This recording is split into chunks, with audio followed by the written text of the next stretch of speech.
Hello friends, नमस्कार। आप सभी का स्वागत है आपके अपने चैनल वनडे एग्जाम टारगेट पर। जैसा कि आप सभी को पता है, आगे आने वाली जो वैकेंसी है उसके लिए हम लोग यहाँ पर खुद को तैयार कर रहे हैं।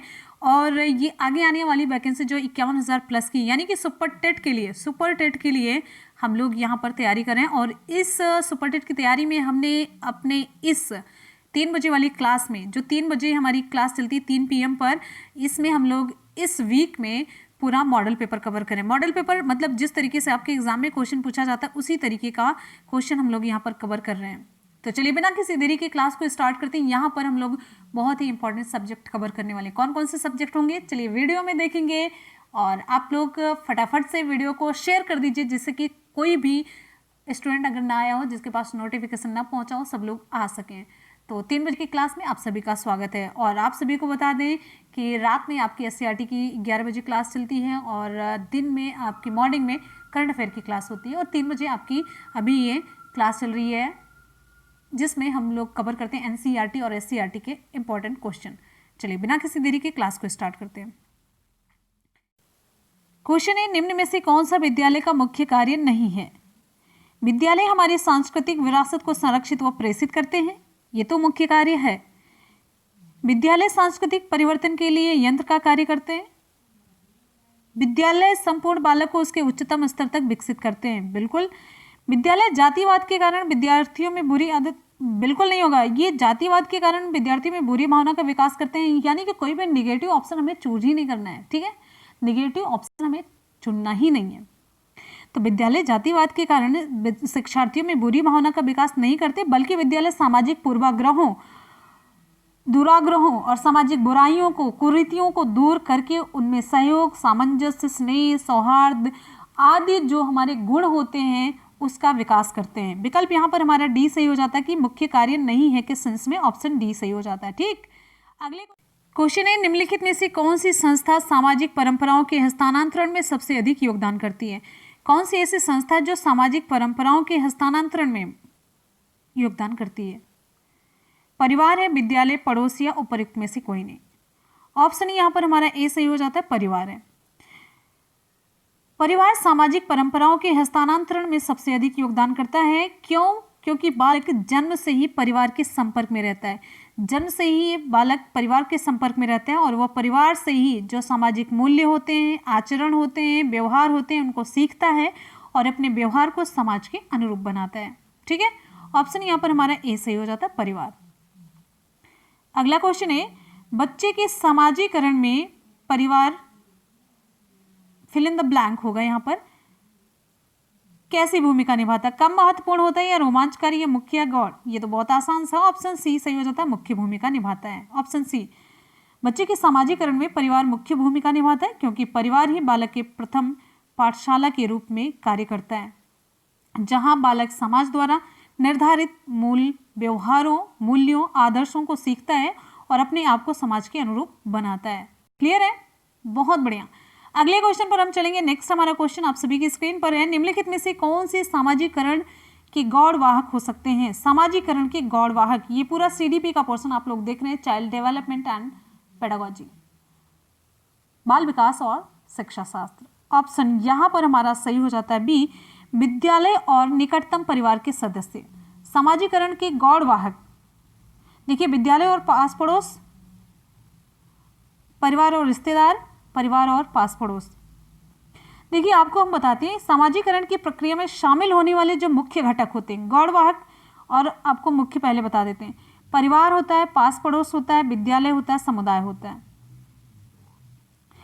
अतः विद्यालय और निकटतम जो परिवार के सदस्य हैं, ये भी सामाजिकरण की प्रक्रिया के घटक तो हैं, किंतु विकल्प बी में निकटतम परिवार के सदस्य का मतलब क्या हो जाता है कि निकटतम परिवार का सदस्य का मतलब समझ ही नहीं आ रहा है।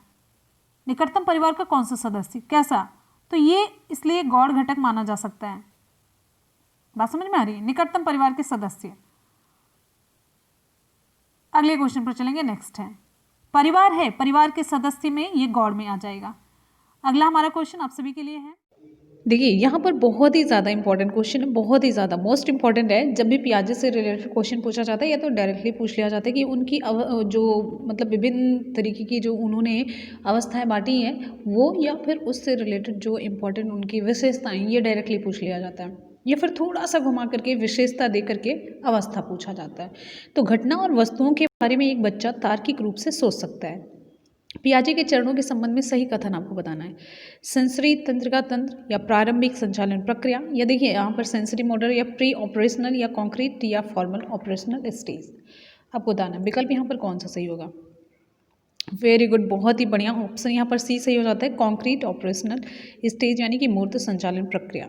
पियाजे के बौद्धिक क्षमता की जो तीसरी अवस्था है ये मूर्त संक्रियात्मक अवस्था है, जो कि 7 से लेकर के 11 वर्ष तक होती है। इसमें बच्चे किसी घटना और वस्तुओं के बारे में तार्किक रूप से सोच सकते हैं। यहाँ पे तर्क लगाना ये शुरू कर देते हैं। ठीक है, बहुत बढ़िया। अगले क्वेश्चन पर आते हैं। नेक्स्ट हमारा क्वेश्चन देखिए, बहुत ध्यान से आपको सारे क्वेश्चन पढ़ना, फिर उसके बाद से आपको रिप्लाई करना है। क्वेश्चन स्टैंडर्ड लेवल के हैं जो आपके सभी एग्जाम के लिए इक्वली इंपॉर्टेंट हो, चाहे यूपी टेट हो, सी टेट हो, सुपर टेट हो, कोई भी टेट का एग्जाम हो, कोई भी टीचिंग एग्जाम आप देने जा रहे हैं तो ये सारे क्वेश्चन आपके लिए इक्वली इंपॉर्टेंट है। तो बिना किसी हेजिटेशन के फटाफट से रिप्लाई करते रहिए, क्वेश्चन को देखते रहिए, पढ़ते रहिए, समझते रहिए और अच्छे नंबर लाते रहिए। क्वेश्चन है, निम्न सिद्धांतों में से कौन बच्चे के बौद्धिक विकास के 4 चरणों यानी कि संवेदी चालक, पूर्व परिचालन, सुदृढ़ परिचालन एवं औपचारिक परिचालन को चिन्हित करता है? संवेदी चालक। बहुत ही ध्यान से, बहुत ही अच्छे तरीके से आप लोग गेस कर पाएंगे। नहीं कुछ आपको मिल रहा है तो संवेदी चालक मिला, औपचारिक परिचालन मिला। वेरी गुड, ऑप्शन सी सही हो जाता है। जीन पियाजे का संज्ञानात्मक विकास का सिद्धांत ही है। जीन पियाजे ने अपने ज्ञानात्मक विकास के सिद्धांत में बच्चों के बौद्धिक विकास को उनकी आयु के अनुसार कितने चरणों में बांटा है? 4 चरणों में बांटा है। कितने चरणों में बांटा है? 4 चरणों में। 4 चरण कौन कौन से हैं आपको हम एक एक करके बताते हैं। पहला है संवेदी मोटर अवस्था, जो आपने अभी पढ़ा सेंसरी मोटर स्टेज। ये जो संवेदनात्मक गामक अवस्था है, पहली अवस्था की हम बात कर रहे हैं। पहली अवस्था का नाम है संवेदी मोटर या फिर सेंसरी मोटर, ठीक है, या फिर संवेदनात्मक गामक अवस्था जो 0 से लेकर के 2 वर्ष तक चलती है। ठीक। दूसरी है पूर्व संचालकता या पूर्व संक्रियात्मक अवस्था, प्री ऑपरेशनल स्टेज, जो 2 से लेकर के 7 वर्ष तक होती है। क्लियर। फिर तीसरी आती है प्रत्यक्ष संचालकता, प्रत्यक्ष संचालकता, या जिसे हम कहते हैं तीसरी को मूर्त संक्रियात्मक अवस्था यानी कि कॉन्क्रीट ऑपरेशनल स्टेज, जिसकी अवस्था होती है 7 से लेकर के 11 वर्ष। क्लियर है। फिर चौथी हमारी, अब यहाँ पर आपकी जो चौथी अवस्था आती है, चौथी अवस्था की बात मैंने की तो यहाँ पर चौथी अवस्था हो जाती है औपचारिक संचालकता यानी कि जिसे हम कहेंगे औपचारिक संक्रिया अवस्था। औपचारिक संक्रिया अवस्था जो कि होगी 11 से लेकर के 15 वर्ष तक, फॉर्मल ऑपरेशनल स्टेज। ठीक है, तो ये चारों अवस्थाएं यानी कि संवेदी चालक, पूर्व परिचालन, सुदृढ़ परिचालन एवं औपचारिक परिचालन, ये सभी आपके जीन पियाजे के संज्ञानात्मक विकास के सिद्धांत में है। इन्होंने बच्चों के बौद्धिक विकास को उनकी आयु के अनुसार 4 चरणों में बांटा है, जिसे जीन पियाजे का संज्ञानात्मक विकास का सिद्धांत कहा जाता है। आ जाते हैं हम अगले क्वेश्चन पर। नेक्स्ट हमारा क्वेश्चन आप सभी के लिए है, वस्तुओं को क्रम से लगाने की क्षमता बालक में विकसित होती है जब वह किस अवस्था में होता है? इंद्रिय गति अवस्था में, या पूर्व क्रियावस्था में, या मूर्त क्रियावस्था, या औपचारिक क्रियावस्था में? इंपॉर्टेंट क्वेश्चन हो जाता है आपके लिए। वेरी गुड, ऑप्शन यहाँ पर हमारा सी सही हो जाता है। वस्तुओं को क्रम से लगाने की जो क्षमता बालक में आती है ये मूर्त संक्रियात्मक अवस्था में हो जाती है। इस अवस्था में सबसे इंपॉर्टेंट चीज़ है उसे क्रमबद्धता का ज्ञान हो जाता है। क्रम से लगाने की चीज़ें सिस्टमैटिक वे में लगाना उसे आ जाता है। ठीक है, क्रमबद्धता आ जाती तो ये क्रम से ये लगा लेता है। अगला है प्रगतिशील शिक्षा क्या है? प्रगतिशील शिक्षा से क्या मतलब है? बहुत इंपॉर्टेंट क्वेश्चन है। चलिए, इसमें मानकीकृत परीक्षण होता है या फिर इसमें कार्य आधारित अधिगम होता है? प्रगतिशील, वेरी गुड, ऑप्शन बी सही हो जाता है। लर्निंग बाय डूइंग हो गया, जहाँ पर लर्निंग बाय डूइंग हो गया वहाँ पर प्रगतिशील शिक्षा हो जाती है। इस शिक्षा का एकमात्र उद्देश्य होता है कि बालक की शक्तियों का सर्वांगीण विकास करना। इसमें क्रिया आधारित अधिगम होता है, जो लर्निंग बाय डूइंग है इस पर विशेष बल दिया जाता है। और शिक्षा के इस प्रकार में बालक स्वयं क्रियाशील होकर के स्वयं अनुभव द्वारा सीखने का प्रयास करता है। इसमें बच्चा देखिए, प्रगतिशील शिक्षा में बच्चा स्वयं एक्टिव होता है, एक्टिव होकर के अपने एक्सपीरियंस से ये सीखता है। एक्सपीरियंस इसे कब मिलेगा? जब ये करना शुरू करता है, यानी कि जब ये करके सीखता है। लर्निंग बाय डूइंग, करके सीखेगा जब। ठीक है, बहुत बढ़िया। अगले क्वेश्चन पर आते हैं। नेक्स्ट हमारा क्वेश्चन आप सभी के लिए है। प्रगतिशील शिक्षा हम लोगों ने देख लिया। अब यहाँ पर आपको बताना है अनुभवात्मक शिक्षा क्या है। अनुभवात्मक शिक्षा आपको बताना है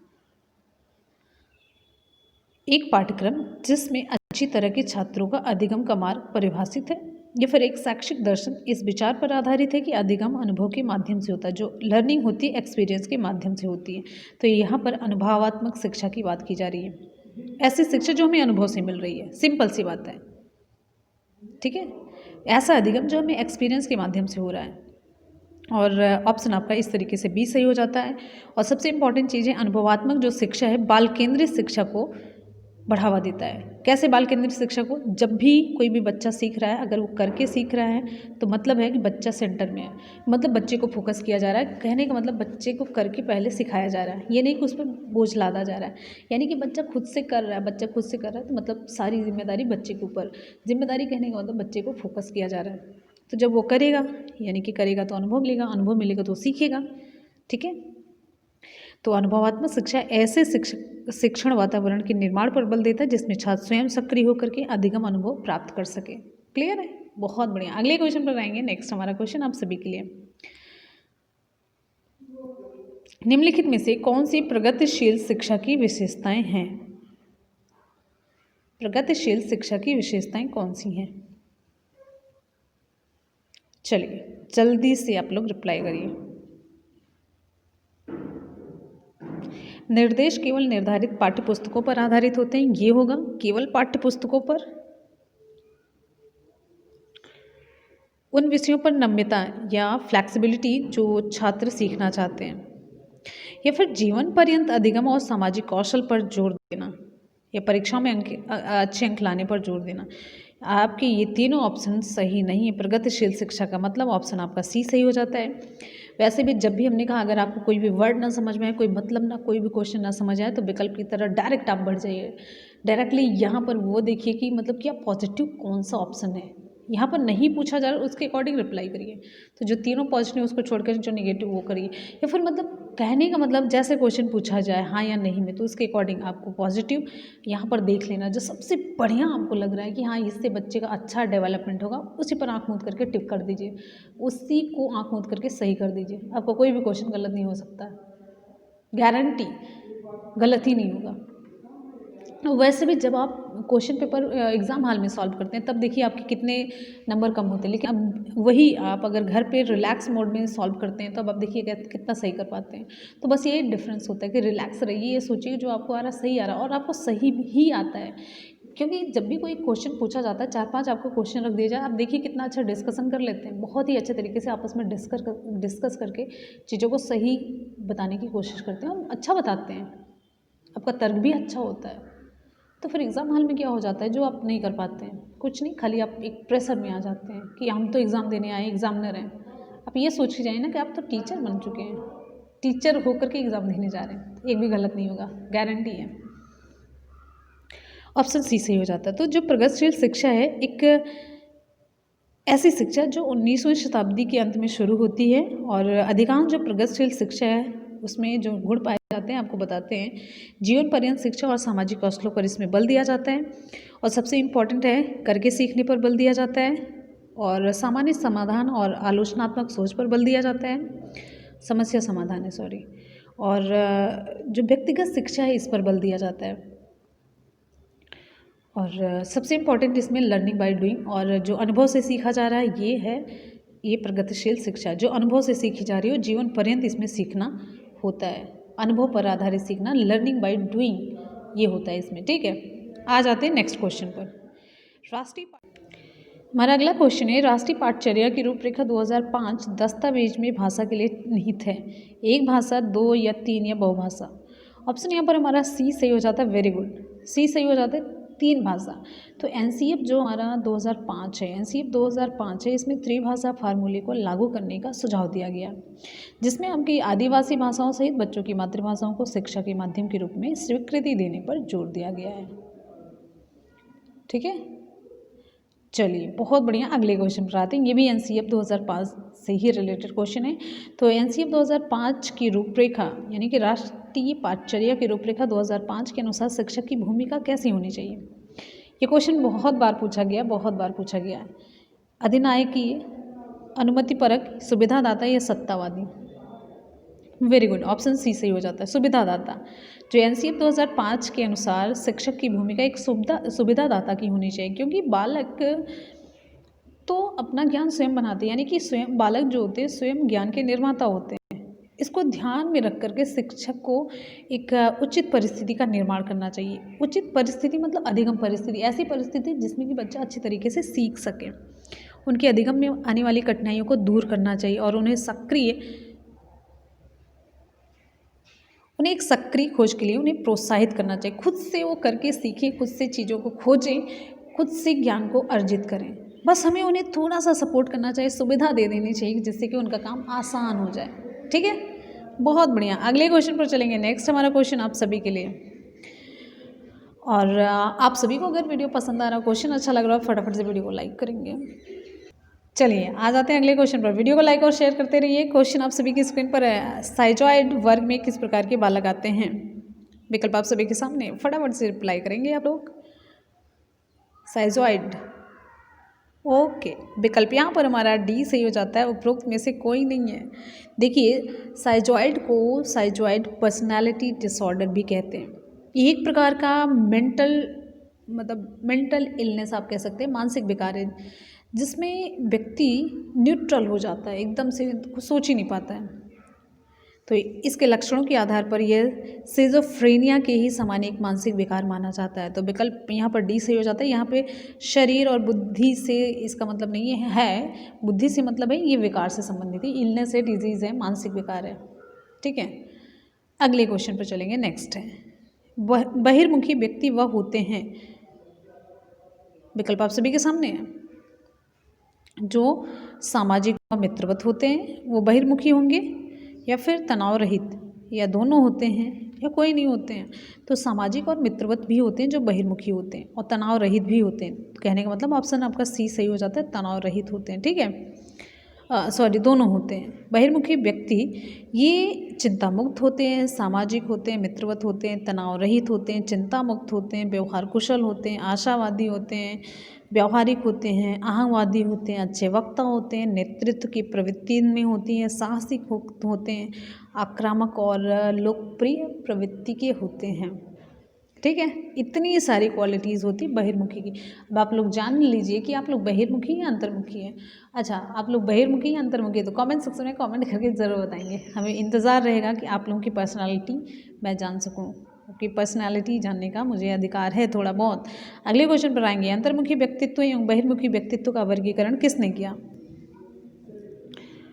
आसान सा क्वेश्चन है, आप लोग 100% सही करेंगे, लेकिन इसमें भी कुछ लोग गलत कर ही डालेंगे। ऑप्शन यहाँ पर बी सही हो जाता है। आपके यूपीटेट में क्वेश्चन पूछा गया है, ऑप्शन यहाँ पर हमारा बी सही हो जाता है। युंग के अनुसार या जुंग के अनुसार, जो भी बोल सकते हैं आप, सामाजिक अंतर्क्रिया की दृष्टि से व्यक्तियों के व्यक्तित्व को कितने भागों में बांटा है इन्होंने, 3 भागों में बांटा है। तो पहला है अंतर्मुखी, दूसरा है बहिर्मुखी, तीसरा है उभयमुखी। हमारा अगला क्वेश्चन है, क्लाउड पिक्चर टेस्ट निम्न में से किसके मापन में प्रयुक्त होता है। बुद्धि, व्यक्तित्व, अभिक्षमता या अभिरुचि। ऑप्शन यहाँ पर हमारा बी सही हो जाता है, व्यक्तित्व। क्लाउड पिक्चर टेस्ट व्यक्तित्व के मापन में प्रयुक्त होता है। और आपको बता दें ये कैसा परीक्षण है, प्रोजेक्टाइल है कि नहीं है। तो आपको बता दें प्रक्षेपीय प्रकार का परीक्षण है, यानी कि प्रोजेक्टाइल मेथड से इसका परीक्षण किया जाता है। विक्टोरिया झरना, विक्टोरिया वाटरफॉल कहाँ पर स्थित है। आपको बताना है यहाँ पे विक्टोरिया झरना कहाँ पर है। संयुक्त राज्य अमेरिका, ब्रिटेन, फ्रांस, अफ्रीका। विकल्प यहाँ पे आपका सही हो जाता है डी, अफ्रीका में। कहाँ पर है विक्टोरिया झरना, अफ्रीका में स्थित है। अगला हमारा क्वेश्चन है, फास्फोरस को पानी में रखा जाता है ताकि, फास्फोरस को पानी में क्यों रखा जाता है। विकल्प यहाँ पे आपका सही हो जाता है सी, अस्थायित्व सुनिश्चित हो। फास्फोरस ज्वलनशील पदार्थ है। फास्फोरस हड्डियों और डीएनए में भी उपस्थित है।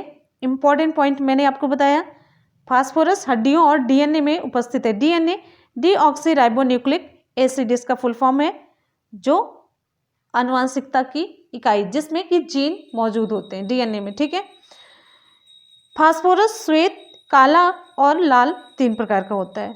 जो सफेद फास्फोरस होता है अधिक ज्वलनशील होता है। लाल फास्फोरस का प्रयोग कहाँ पर होता है? दिया सलाई में होता है। और श्वेत फास्फोरस का प्रयोग चूहे मारने की दवा आदि में होता है। ये तीनों इंपॉर्टेंट पॉइंट थे, सभी जितने इंपॉर्टेंट थे मैंने आपको बता दिया। अगले क्वेश्चन पे चलेंगे। नेक्स्ट हमारा क्वेश्चन है, अंतरिक्ष में प्रवेश करने वाली पहले भारतीय थे या थी? कौन? अंतरिक्ष में। विकल्प यहाँ पे आपका कौन सा सही होगा? बी, राकेश शर्मा। राकेश शर्मा अंतरिक्ष में प्रवेश करने वाले पहले भारतीय थे। यूरी गागरिन पहले अंतरिक्ष यात्री थे, यात्रा करने वाले। यूरी गागरिन रूस के यात्री थे। अगले क्वेश्चन पे चलेंगे। भारत के लेफ्टिनेंट गवर्नर, आपको बताना है चारों विकल्प में से कौन सा आपका सही होगा। की नियुक्ति सेना द्वारा की जाती है। केंद्र शासित प्रदेश के नाम मात्र के प्रमुख के रूप में कार्य करते हैं। भारत के लोगों द्वारा चुने जाते हैं। मुख्यमंत्री की मंत्रियों की परिषद के प्रति जवाबदेह हैं। विकल्प यहाँ पे आपका सही हो जाता है बी, केंद्र शासित प्रदेश के नाम मात्र के प्रमुख के रूप में कार्य करते हैं भारत के लेफ्टिनेंट गवर्नर। अगले क्वेश्चन है, आकाशगंगा का आकार, द मिल्की वे का आकार कैसा है? नियमित, अनियमित, सर्पिल, अंडाकार। विकल्प यहाँ पे आपका कौन सा सही होगा? आकाशगंगा का आकार, विकल्प यहाँ पे आपका सही हो जाता है सी, सर्पिल है। आकाशगंगा उत्तर से दक्षिण की तरफ आकाश में हल्के सफेद तारों की चौड़ी पट्टी के रूप में दिखाई देता है, जिसमें सैकड़ों या करोड़ों तारे टिमटिमाते रहते हैं। अंधेरी रात में पृथ्वी से देखने पर यह प्रकाश की बहती हुई नदी सी प्रतीत होती है। अगले क्वेश्चन पे चलेंगे। नेक्स्ट हमारा क्वेश्चन है, fill in the blank, contact lens सामान्य रूप से किससे बनते हैं? Fill in the blank. विकल्प यहाँ पे आपका सही होगा, कॉन्टैक्ट लेंस सामान्यतः, विकल्प सही हो जाता है आपका बी, हाइड्रोजेल से बनते हैं। किससे? हाइड्रोजेल से बनते हैं। अगला क्वेश्चन आप सभी के लिए, लेंस का एसआई मात्रक क्या होता है? डायोप्टर। आपके एग्जाम में क्वेश्चन पूछा गया है। अगला क्वेश्चन, कंप्यूटर डाटा की सबसे छोटी इकाई क्या है? बिट है। 1 MB में 1 MB is equal to 1024 KB और 1 GB बराबर 1024 MB। अगले क्वेश्चन पे चलेंगे। नेक्स्ट हमारा क्वेश्चन है, निम्नलिखित में से कौन से वर्ष भारत पाक युद्ध नहीं हुआ? कौन से वर्ष में भारत पाक युद्ध नहीं हुआ था? चारों विकल्प में से हमारा ऑप्शन यहाँ पे कौन सा सही हो जाएगा? ऑप्शन सही हो जाता है आपका यहाँ पे बी, 1962। महत्वपूर्ण घटक कौन सा है? कांच का सबसे महत्वपूर्ण घटक mica, quartz, silicon, sodium borate. विकल्प यहाँ पे आपका सही हो जाता है, विकल्प सही हो जाता है आपका यहाँ पे सी, सिलिका है। सिलिकॉन नहीं, सिलिका है। विकल्प यहाँ पे आपका सही हो जाता है सी, सिलिका। इंपॉर्टेंट क्वेश्चन है, कांच का सबसे महत्वपूर्ण घटक सिलिका है। कांच क्या है? यौगिक है या मिश्रण है? आपको बताना है कांच यौगिक है या मिश्रण है? यौगिक या मिश्रण, आपके एग्जाम में क्वेश्चन पूछा जाता है। यौगिक या मिश्रण आपको बताना है, कमेंट सेक्शन में रिप्लाई करनी है, यौगिक या मिश्रण। अगला क्वेश्चन है, चलते हैं अगले क्वेश्चन पे। पाकिस्तान की राजधानी का नाम आपको बताना है, क्या है पाकिस्तान की राजधानी? आप सभी जान रहे हैं पाकिस्तान की राजधानी, विकल्प आपका 20 सही हो जाता है, इस्लामाबाद। पाकिस्तान का मुख्य शहर कौन सा है? लाहौर है। पाकिस्तान की वित्तीय राजधानी कौन सी है? कराची है। अगले क्वेश्चन पे चलेंगे। नेशनल ग्रीन ट्रिब्यूनल एक है, क्या है? नेशनल ग्रीन ट्रिब्यूनल क्या है? विकल्प यहां पे आपका सही हो जाता है ए, फास्ट ट्रैक कोर्ट है। पर्यावरण से संबंधित मामलों पर त्वरित निर्णय लिया जाता है, तो इसके लिए fast track court national green tribunal की स्थापना की गई है? तो एनजीटी की, नेशनल ग्रीन ट्रिब्यूनल, एनजीटी, इसकी स्थापना कब हुई है? 2010 में। इसका मुख्यालय कहाँ पर है एनजीटी का? नई दिल्ली में। ध्यान रखिएगा, ये सारी चीजें इंपॉर्टेंट है। अगला क्वेश्चन आप सभी के लिए, क्रायोजेनिक को दर्शाता है, cryogenic fill in the blank, cryogenic fill in the blank को दर्शाता है कम तापमान को, उच्च तापमान, या कम दबाव या उच्च दबाव को? विकल्प यहाँ पे आपका सही हो जाता है क्रायोजेनिक कम तापमान को दर्शाता है। क्रायोजेनिक का मतलब होता है निम्न तापकी। क्या मतलब होता है? निम्न तापकी, जिसका तापमान निम्न हो। ये ग्रीन भाषा का है। निम्न तापकी विज्ञान में 0 डिग्री सेल्सियस से 150 डिग्री सेल्सियस के नीचे के तापमान को क्या कहा जाता है? क्रायोजेनिक ताप कहा जाता है। विज्ञान की भाषा में 0 डिग्री सेल्सियस से लेकर के 150 डिग्री सेल्सियस के नीचे के तापमान को क्रायोजेनिक ताप कहा जाता है। क्रायोजेनिक इंजन में तरल हाइड्रोजन और ऑक्सीजन का प्रयोग किया जाता है प्रणोदक के रूप में। अगले क्वेश्चन पे चलेंगे। नेक्स्ट हमारा क्वेश्चन है किसका किसका? तरल हाइड्रोजन और ऑक्सीजन का। अगले क्वेश्चन पे चलेंगे। नेक्स्ट हमारा क्वेश्चन है एमआरआई किसका संक्षिप्त रूप है? किसका शॉर्ट फॉर्म है एमआरआई? विकल्प यहाँ पे आपका कौन सा सही होगा? विकल्प सही हो जाता है आपका यहाँ पे B, magnetic resonance imaging. Magnetic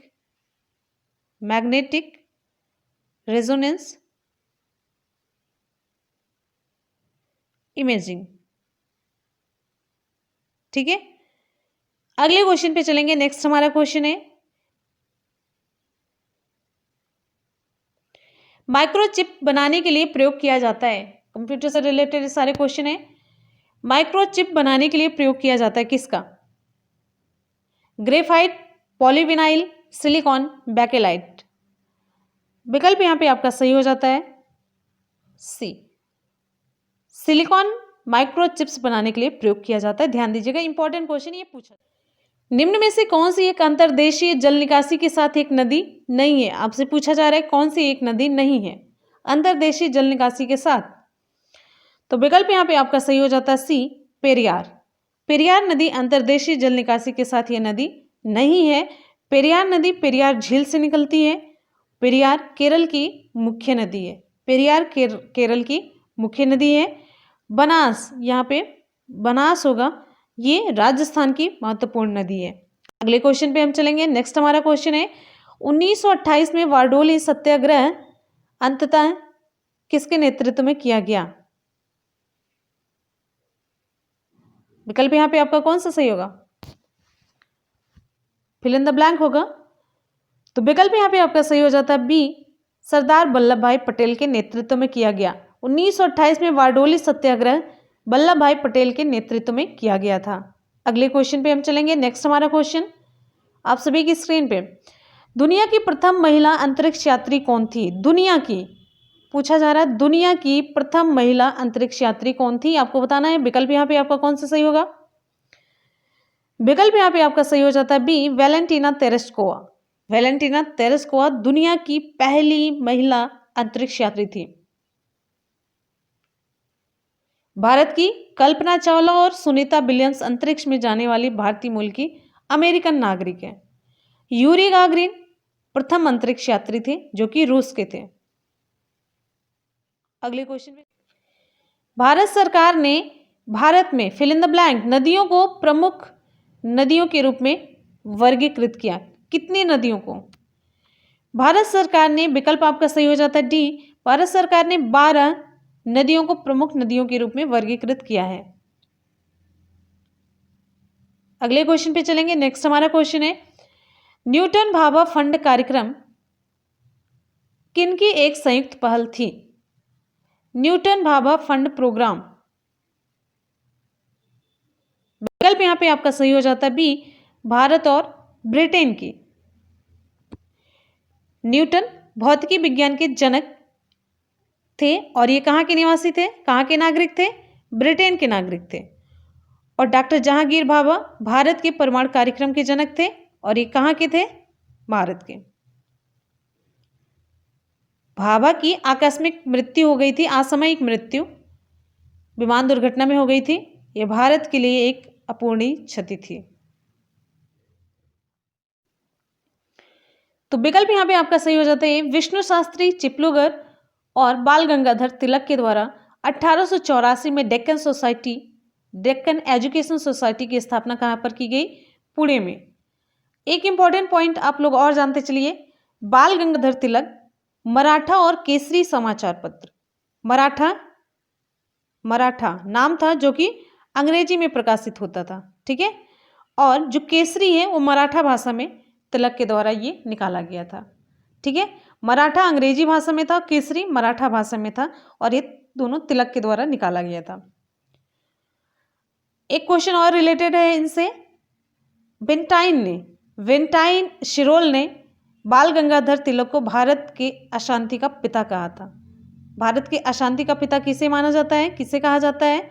ये बाल गंगाधर तिलक को कहा किसने था?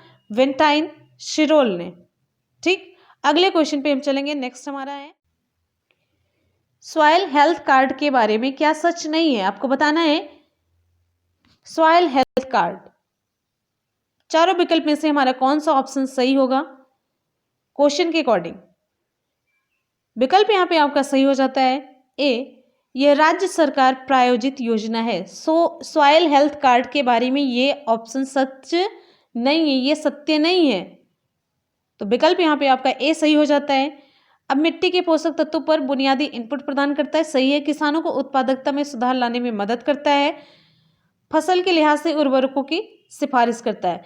सॉइल को जानने के बाद उसके अकॉर्डिंग उसमें खेती की जाती है, उसको मतलब खाद वगैरह दी जाती है। तो पहले हेल्थ कार्ड जानने के बाद ही, तो ये राज्य सरकार द्वारा प्रायोजित योजना। ये क्वेश्चन है यहाँ पे देखिए, जेड अवेस्टा किसके साथ जुड़ा हुआ है? पारसी धर्म, सिख, बौद्ध, जैन। विकल्प यहाँ पे आपका सही हो जाता है ये पारसी धर्म। जिन अवेस्टा पारसी धर्म का एक धर्म ग्रंथ है। हिंदू का धर्म ग्रंथ वेद, पुराण, रामायण, गीता ये सभी है। बौद्ध का त्रिपिटक, उसमें सुत्त पिटक, विनय पिटक और अभिधम्म पिटक ये सभी हैं। इस्लाम का कुरान है। ईसाई का बाइबिल है। सिख का आदि ग्रंथ है, ग्रंथ साहिब है, ये सब है। अगले क्वेश्चन आप सभी की स्क्रीन पे, सीटी स्कैन में सीटी का क्या अर्थ होता है? जो सीटी स्कैन करवाया जाता है उसमें सीटी का क्या अर्थ होता है आपको बताना है। चार विकल्प आप सभी के सामने है, कैथोड रे ट्यूब, कंप्यूटरीकृत टेस्टिंग, या कंप्यूटर टोमोग्राफी, या कंपार्टमेंटल ट्रैकिंग। विकल्प यहाँ पे आपका कौन सा सही होगा? सीटी स्कैन में सीटी का अर्थ होता है कंप्यूटर टोमोग्राफी, कंप्यूटर टोमोग्राफी। तो विकल्प आपका यहाँ पे कौन सा सही हो जाएगा? सी, कंप्यूटर टोमोग्राफी। सीटी स्कैन द्वारा चिकित्सा में क्या होता है? रोगी के आंतरिक भागों का विस्तृत डिटेल में चित्रण होता है और डाटा उपलब्ध किया जाता है, जो उपचार में बहुत ही सहायक होता है। इलेक्ट्रोकार्डियोग्राफ ये किससे संबंधित होता है? आपके एग्जाम में क्वेश्चन पूछा जाता है। इलेक्ट्रोकार्डियोग्राफ हृदय संबंधी जो समस्याएं होती हैं उसका पता लगाने के लिए होता है। अल्ट्रासाउंड, सोनोग्राफी, इन सभी के द्वारा पेट के भीतरी भागों की सही जानकारी प्राप्त होती है। क्लियर है? अगले क्वेश्चन पे हम चलते हैं। नेक्स्ट हमारा क्वेश्चन है, फिल इन द ब्लैंक ने भारत के कार्यवाहक प्रधानमंत्री के रूप में 2 बार काम किया। किसने भारत के कार्यवाहक प्रधानमंत्री के रूप में 2 बार काम किया? विकल्प आप सभी के सामने, बहुत ही इंपॉर्टेंट क्वेश्चन है, आप लोग इसे मार्क कर लीजिए। तो विकल्प यहाँ पे आपका सही हो जाता है डी, गुलजारी लाल नंदा। गुलजारी लाल नंदा ने भारत के कार्यवाहक प्रधानमंत्री के रूप में 2 बार काम किया। गुलजारी लाल नंदा ने पंडित जवाहरलाल नेहरू की मृत्यु के बाद एक बार 1964 में पहली बार कार्यवाहक प्रधानमंत्री बने थे। फिर दूसरी बार लाल बहादुर शास्त्री की मृत्यु के बाद 1966 ईस्वी में वो दूसरी बार कार्यवाहक प्रधानमंत्री बने। दोनों बार वो कार्यवाहक प्रधानमंत्री थे। एक क्वेश्चन और पूछा जाता है, एक भी दिन लोकसभा नहीं जाने वाले भारत के प्रधानमंत्री कौन थे? तो उत्तर आपका सही हो जाएगा चौधरी चरण सिंह। एक भी दिन लोकसभा नहीं जाने वाले भारत के प्रधानमंत्री रहे हैं। ठीक है, और एक इंपॉर्टेंट क्वेश्चन चौधरी चरण सिंह से रिलेटेड ये पूछा जाता है कि किसान दिवस कब मनाया जाता है। किसान दिवस 23 दिसंबर को कब मनाया जाता है? 23 दिसंबर को, वो भी चौधरी चरण सिंह के जन्म दिवस पर मनाया जाता है। जानते रहिए, 23 दिसंबर पूछा जाता है, किसान दिवस के रूप में मनाया जाता है, आपको ध्यान रखना है। और किसके बर्थडे के रूप में? चौधरी चरण सिंह के बर्थडे के रूप में मनाया जाता है। ठीक है, अच्छा अगले क्वेश्चन पे हम चलते हैं। नेक्स्ट हमारा क्वेश्चन है फिल इन द ब्लैंक। एक मानव हड्डी का जोड़ नहीं है। एक मानव हड्डी का जोड़ नहीं, आपको बताना है यहाँ पे विकल्प आपका कौन सा सही होगा। बहुत बढ़िया, जल्दी जल्दी से आप लोग रिप्लाई करते रहिए। जितने भी स्टूडेंट वीडियो को देख रहे हैं, एक बार जल्दी से आप सभी लोग वीडियो को लाइक और दोस्तों में शेयर कर दीजिए। फटाफट से वीडियो को लाइक और शेयर। और जितने भी स्टूडेंट वीडियो को देख रहे हैं, आप लोग जल्दी जल्दी से रिप्लाई करते रहिए। फास्ट रिप्लाई होनी चाहिए, एकदम से एनर्जेटिक होना चाहिए आप सभी को। अगर आप one day exam target channel पे जुड़े हैं तो आप में एनर्जी होना चाहिए, जोश होना चाहिए, जुनून होना चाहिए, एकदम से लेजी नहीं होना चाहिए। आप में आलस तो बिल्कुल भी नहीं होना चाहिए। स्टूडेंट लाइफ में आलस का कहीं नामो निशान नहीं होना चाहिए। और वैसे भी इतनी इंपॉर्टेंट वैकेंसी आने वाली, फिर इसके बाद आए कि ना आए, और अभी आप लोगों ने टेट पास किया तो जल्दी से, जितनी जल्दी आपके हाथ में जॉब आ जाए ना, उतनी जल्दी आप लोग सक्सेसफुल है, उतनी जल्दी सही है। बिना मतलब कि 4 साल लेट किए, 5 साल लेट, कितना प्रेशर आ जाता है, कितना टेंशन आ जाता है। तो टेंशन नहीं लेना है, एकदम से एनर्जेटिक रहिए। 2-4 महीने और मेहनत कर लीजिए बस, और इसके बाद आराम ही आराम है। विकल्प यहाँ पे आपका सही हो जाता है सी, मैक्रो। मैक्रो मानव हड्डी का जोड़ नहीं है। बाल और सॉकेट, ग्लाइडिंग, सैडल, ये सभी जोड़ हैं। एक वयस्क मानव के शरीर में कुल कितनी हड्डियां होती? 206। निम्नलिखित में से किस कशेरुकी में बही कंकाल नहीं होता है? किस कशेरुकी में बही कंकाल नहीं पाया जाता है? Amphibia, Mammalia, aves, Chondrichthyes. विकल्प यहाँ पे आपका सही हो जाता है ए, एम्फीबिया में, उभयचर में। बही कंकाल वे रचनाएं होती जो त्वचा की बाहरी सतह पर स्थित रहती हैं और इसी को सुदृढ़ बनाने का वो काम करती, मजबूत करती हैं। जैसे मछलियों और सरीसृपों की जो सल्कें होती हैं, पक्षियों और स्तनधारियों के पंजे, ये सभी। एम्फीबिया, उभयचर प्राणी में बही कंकाल नहीं होता है। विकल्प आपका सही हो जाता है बी, सांप। मानव में मैंने अभी आपको बताया 12 जोड़ी, यानी कि पूरी 24 पसलियां पाई जाती हैं। यहाँ पे उत्तर आपका सांप सही हो जाता है।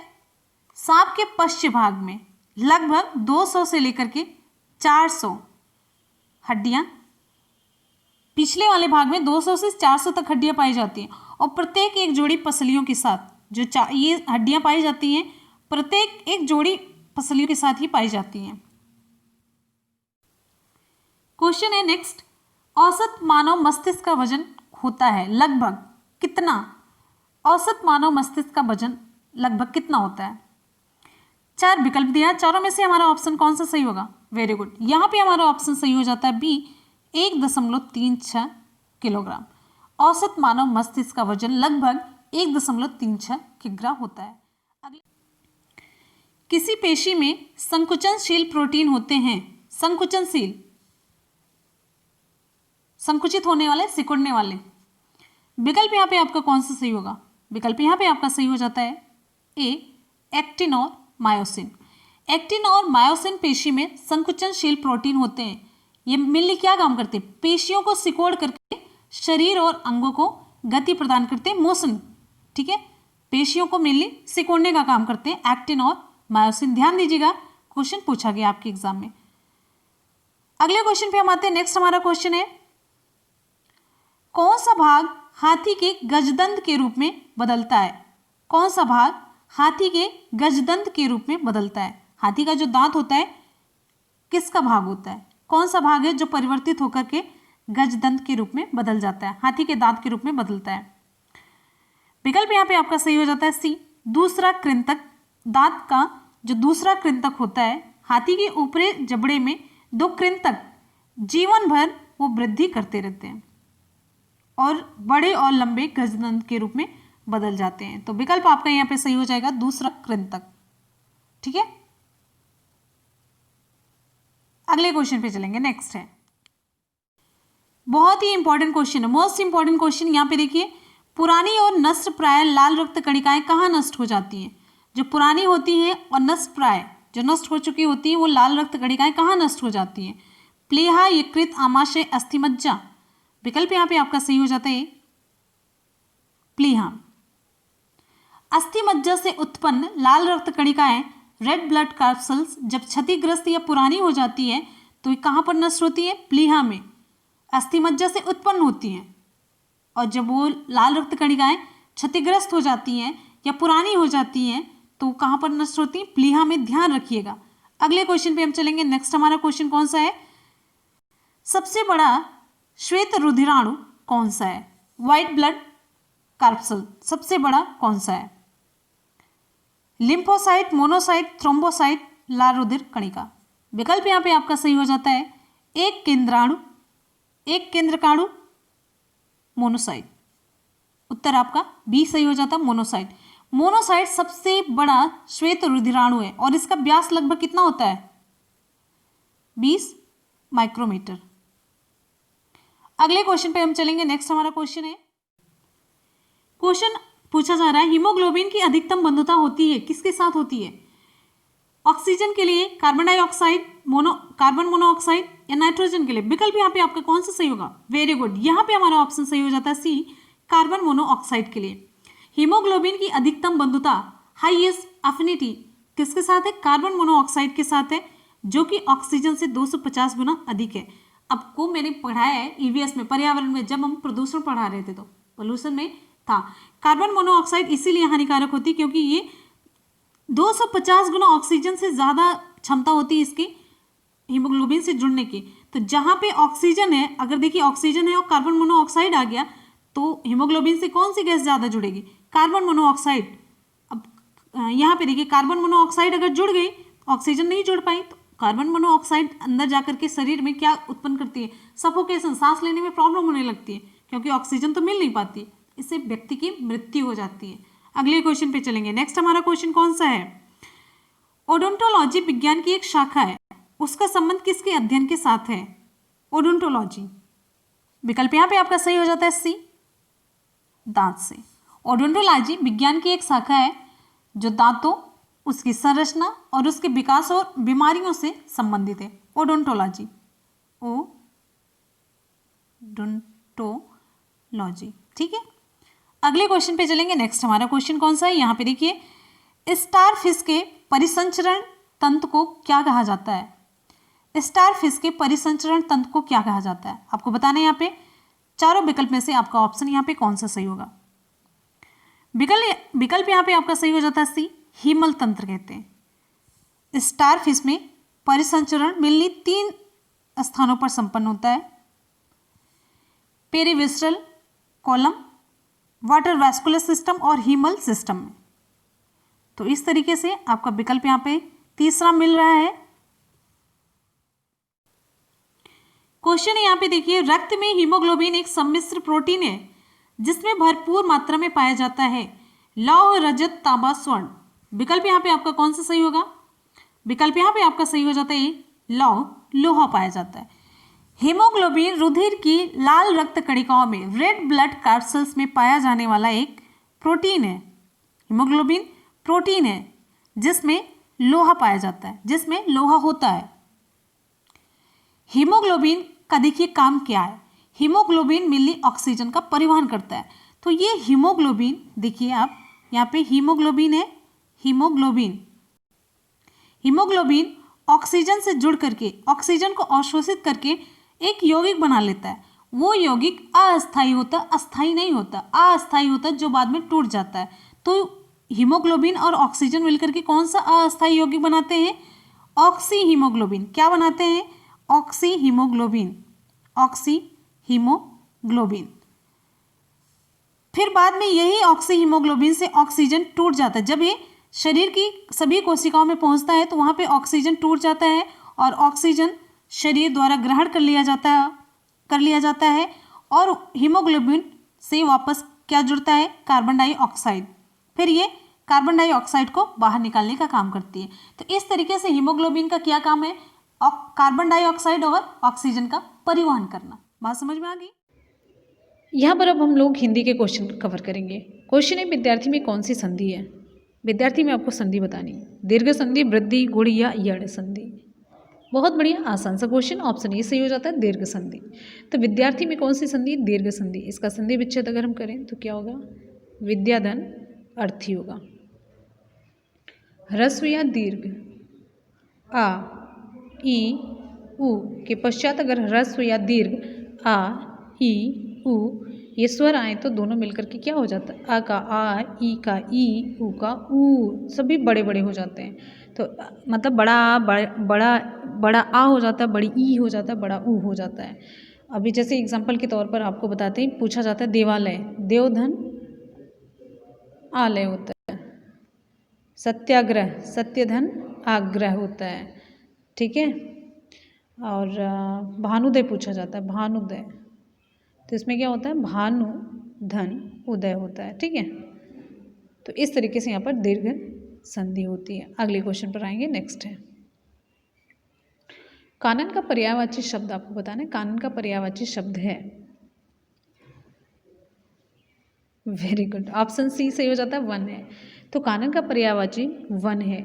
इसके अन्य पर्यायवाची में विपिन है,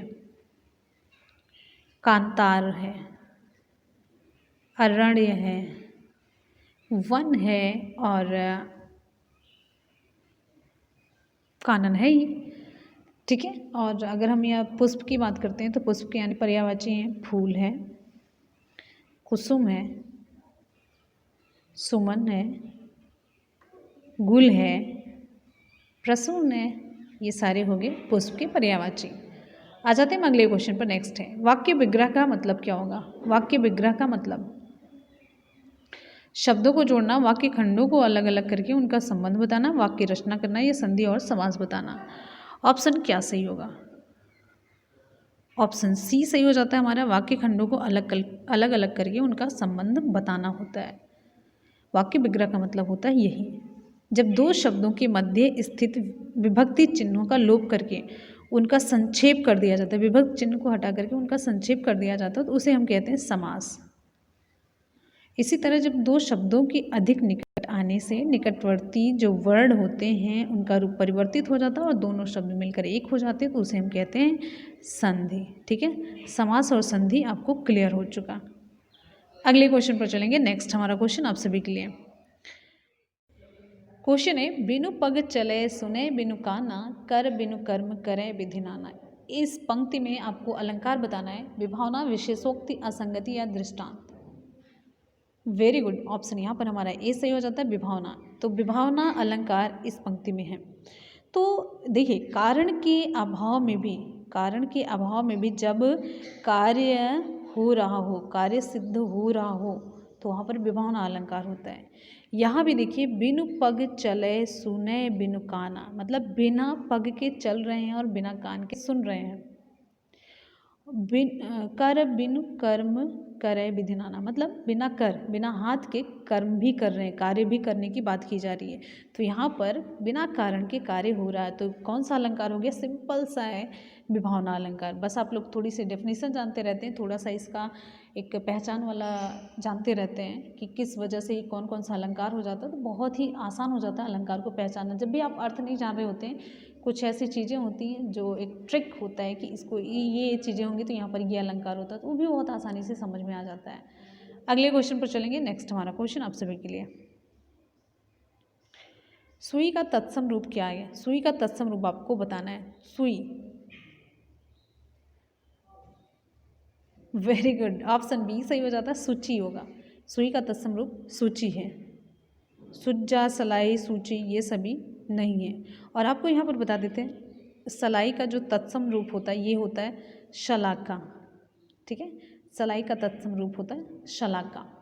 इंपॉर्टेंट है ये भी नोट कर लीजिएगा। ठीक है। अगले क्वेश्चन पर आते हैं। नेक्स्ट है, परिसीमन का विलोम क्या होता है? परिसीमन का विलोम क्या होगा? परिसीमन, पहले बात तो ये जानिए, विलोम जानने से पहले अर्थ जानना बड़ा ज़रूरी होता है। परिसीमन का मतलब होता है सीमा निश्चित कर देना, सीमा निश्चित कर देना। ठीक है, तो सीमा निश्चित हो गया तो इसका मतलब होगा, अब इसका विलोम आसीमन, जिसका मतलब सीमाओं का समापन। क्लियर? चलिए बहुत बढ़िया, अगले क्वेश्चन पर आते हैं। नेक्स्ट है, तो इस तरीके से इसका विलोम सी हो जाएगा। हमारा अगला क्वेश्चन आप सभी के लिए है, धूसर शब्द का पर्याय क्या है? धूसर शब्द का पर्याय आपको बताना है। अश्व है, मेघ है, गर्दम या अजा। ऑप्शन सी सही हो जाता है, गर्दम। दूसरा शब्द का पर्याय है गर्दम। इसके और पर्यायवाची कौन कौन से हैं आपको बताते हैं। धूसर का मतलब यहाँ पर देखिए, गधा, वैशाख नंदन। अब समझ में आ गया होगा इसका मतलब क्या है। धूसर का मतलब रासव, खर, ये सभी हैं। मेघ के पर्यायवाची की बात अगर हम कर लेते हैं तो बादल हुआ, जलद हुआ, घन हुआ, नीरद, पयोद, वारिद, जलधर, ये सभी हैं। और अश्व के पर्यायवाची की बात करेंगे तो अश्व है घोड़ा, तुरंग, घोटक, है, बाजी, सैंधव। सैंधव पूछा जाने लग गया है, अब आजकल बहुत पूछा जाता है सैंधव। और अजा, ये किसकी पर्यायवाची? अजा है बकरी। ठीक है। हाल ही में किस भारतीय निशानेबाज ने बैडमिंटन कप में स्वर्ण पदक जीता? आपको बताना है यहाँ पे विकल्प आपके यहाँ पे सही हो जाता है दिव्यांश, अपूर्वी। विकल्प सही हो जाता है आपका सी, ए और बी दोनों। ये बैडमिंटन कप कहाँ पे हो रहा है? ऑस्ट्रिया में। जानते रहिए, इंपॉर्टेंट पॉइंट है। बैडमिंटन कप में दो भारतीय निशानेबाजों ने, एक है अपूर्वी चंदेला, दूसरा है दिव्यांश सिंह पंवार, इन्होंने स्वर्ण पदक जीता है। अच्छा, अपूर्वी चंदेला ने महिला वर्ग की 10 मीटर एयर राइफल स्पर्धा में स्वर्ण पदक जीता, जबकि यहाँ पे दिव्यांश सिंह पंवार ने पुरुषों की 10 मीटर एयर राइफल स्पर्धा में स्वर्ण पदक जीता। ठीक है, अगले क्वेश्चन पे हम चलेंगे। नेक्स्ट हमारा क्वेश्चन है हाल ही में कृषि भूमि को पट्टे पर देने वाला देश का पहला राज्य कौन बन गया है? विकल्प यहाँ पे आपका सही हो जाता है महाराष्ट्र, उत्तराखंड, ओडिशा, कोई नहीं। विकल्प यहाँ पे आपका सही हो जाता है कौन सा? बी ऑप्शन सही हो जाता है, उत्तराखंड। सरकार द्वारा कृषि भूमि को पट्टे पर देने की नीति तैयार करने वाला उत्तराखंड देश का पहला राज्य बन गया है। उत्तराखंड की राजधानी देहरादून। उत्तराखंड के मुख्यमंत्री कौन है? त्रिवेंद्र सिंह रावत है। राज्यपाल बेबी रानी मौर्य। क्लियर हो गया। अगले क्वेश्चन पे हम चलेंगे। नेक्स्ट हमारा क्वेश्चन है, हाल ही में किस बैंक ने कार्डलेस नगद निकासी सुविधा की शुरुआत की? किस बैंक ने कार्डलेस नगद निकासी सुविधा की शुरुआत की? आपको बताना है। विकल्प यहां पे आपका कौन सा सही होगा? विकल्प यहां पे आपका सही हो जाता है आईसीआईसीआई बैंक ने। आईसीआईसीआई बैंक ने एटीएम के जरिए कार्डलेस कैश विड्रॉल सुविधा की शुरुआत की है। ठीक है, जिसकी प्रतिदिन लेन देन की सीमा कितनी की गई है? 20,000। क्लियर है। यह सुविधा आईसीआईसी ग्राहकों को इंटरनेट बैंकिंग ऐप आई मोबाइल पर अनुरोध करने से एटीएम से नकदी निकालने में सक्षम बनाएगी ये। अच्छा, और एक चीज आपको बताते चलते हैं, आईसीआईसीआई बैंक के एमडी और सीईओ कौन है? संदीप बख्शी। कौन है? संदीप बख्शी। और आईसीआईसीआई बैंक का मुख्यालय कहां पर है? मुंबई में। अगले क्वेश्चन पे हम चलेंगे। नेक्स्ट हमारा क्वेश्चन कौन सा है, हाल ही में किस भारतीय निशानेबाज ने बैडमिंटन कप में स्वर्ण पदक जीता? बैडमिंटन कप में किस भारतीय निशानेबाज ने स्वर्ण पदक जीता? आपको बताना है। दिव्यांशु, अपूर्वी, ए और बी दोनों। तो विकल्प यहां पे आपका सही हो जाता है सी, ए और बी दोनों।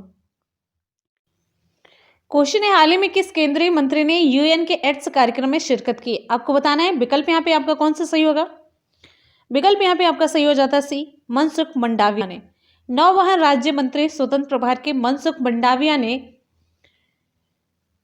यूएन के एड्स कार्यक्रम में शिरकत की। यूएन का एड्स कार्यक्रम UNAIDS, इसका फुल फॉर्म क्या है? The Joint United Nations Programme on HIV AIDS. यहां पे एक चीज और जानते चलते हैं, विश्व एड्स दिवस कब मनाया जाता है? 1 दिसंबर को। संयुक्त राष्ट्र एड्स मुख्यालय कहां पर है? जेनेवा, स्विट्जरलैंड में है। अगले क्वेश्चन पे हम चलते हैं। नेक्स्ट हमारा क्वेश्चन कौन सा है, हाल ही में यूएन ने चालू वित्त वर्ष के लिए भारत के जीडीपी का अनुमान घटाकर कितना किया? विकल्प यहाँ पे आपका कौन सा सही होगा? चारों विकल्प में से आप लोग ऑप्शन चूज करिए। वेरी गुड, यहाँ पे हमारा विकल्प सही हो जाता है ए, 5.7% कर दिया। संयुक्त राष्ट्र ने अपनी विश्व आर्थिक स्थिति और संभावनाएं WESP 2020 रिपोर्ट में वित्त वर्ष 2019-20 के लिए भारत की जीडीपी विकास दर को घटाकर कितना किया है?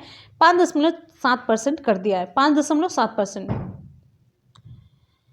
संयुक्त राष्ट्र ने अपने पिछली WESP रिपोर्ट के विकास दर अनुमान को कितना घटाया है? 7.6% से घटाकर कितना कर दिया? 5.7% कर दिया। पहले अनुमान था इसका 7.6% के करीब। क्लियर है? संयुक्त राष्ट्र ने वित्त वर्ष 2020-21 में भारत की विकास दर कितना? 2020-21 में भारत की विकास दर 6.6% और वित्त वर्ष 2021-22 में 6.3% रहने का अनुमान लगाया है। संयुक्त राष्ट्र ने वित्त वर्ष 2018-19 के लिए भारत की विकास दर की कितनी आशंका की थी? 6.8% की। और अभी प्रेजेंट में 2019-20 के लिए कितना लगाया था इसने? 7.6%, जो कि घटाकर कितना कर दिया? 5.7% के करीब। क्लियर है? अब यहाँ पे और पॉइंट जान लेते हैं। ये संयुक्त राष्ट्र का मुख्यालय कहाँ पर है? न्यूयॉर्क, USA में। स्थापना कब हुई थी इसकी? आपको स्थापना जानना जरूरी है। 24 अक्टूबर 1945 को। संयुक्त राष्ट्र का मुख्यालय न्यूयॉर्क, USA में है और स्थापना 24 अक्टूबर 1945 को हुई थी। और संयुक्त राष्ट्र के महासचिव कौन है? Antonio Guterres. कौन है? Antonio Guterres. क्लियर है? इतने पॉइंट आपको जानने चाहिए।